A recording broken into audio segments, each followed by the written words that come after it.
দেশের দ্বিতীয় বৃহত্তম কৃত্রিম লেক চট্টগ্রামের মিরসরাই উপজেলার মহামায়ায়।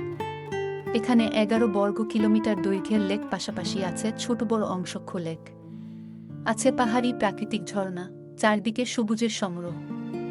বোটে করে লতাপাতায় ঘেরা দুটি পাহাড়ের মধ্যবর্তী সুড়ঙ্গ পথের প্রকৃতির শোভা দেখার সুযোগ, যা কোনো পর্যটকই হাতছাড়া করতে চাইবেন না।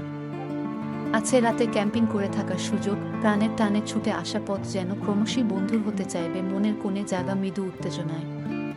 দূর থেকে দেখা যায় প্রায় পাহাড় সমবাদ, উভয় পাশে শুধু পাহাড় আর পাহাড়। বাঁধের ধারে অপেক্ষমান সারি সারি ডিঙ্গি নৌকা আর ইঞ্জিন চালিত বোট। ১১ বর্গ কিলোমিটার আয়তনের লেক কেবল শোভা ছড়ায়। পাহাড়ের কোল ঘেঁষে স্বচ্ছ পানিতে তাকাতেই দেখা যায় নীলাকাশ। পূর্ব দিগন্তের সারি পাহাড়ের বুক চিরে যেতে যেতে একসময় হারিয়ে যেতেও মন চাইবে কল্পনায়। কিছু দূরেই দেখা যাবে পাহাড়ের কান্না, অঝরে কাঁদছে, অথচ তার কান্না দেখে নিজের কাঁদতে ইচ্ছে হবে না। উপরন্তু কান্নার জলে গা ভাসাতে মন চাইবে।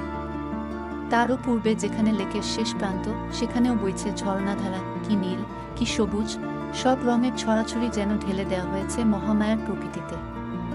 এর সঙ্গে মিশতে গিয়ে মন এতটাই বদলে যাবে, যেন মন বারবার ঘুরে আসতে চাইবে ফেলে আসা স্মৃতিতে। এটি শুধু পর্যটন স্পট নয়, এই লেকে সংরক্ষণ করা পানি দিয়ে চাষাবাদ করা হয় মিরসরাই উপজেলার কয়েক হাজার একর জমি।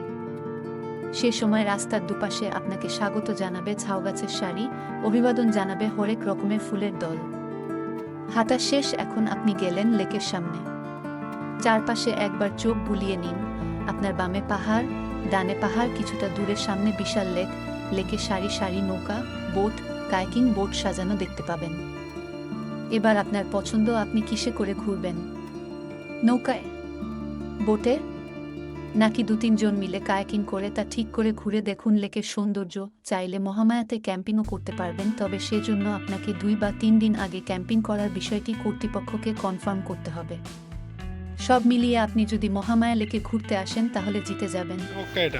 পাহাড়ের ওপারে বসবাসকারী স্থানীয়দের সাথে পরিচিত হতে পারেন এবং তাদের বিচিত্র জীবনযাপন সম্পর্কে জানতে পারবেন।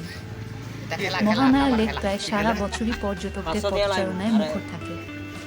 বিভিন্ন স্কুলের শিক্ষা সফর, পুণ্যমিলনী, ঈদ ট্যুর ইত্যাদি এখানে সারা বছরই চলে। সব বয়সী মানুষের বিচরণ দেখা যায় এই পর্যটন স্পটে।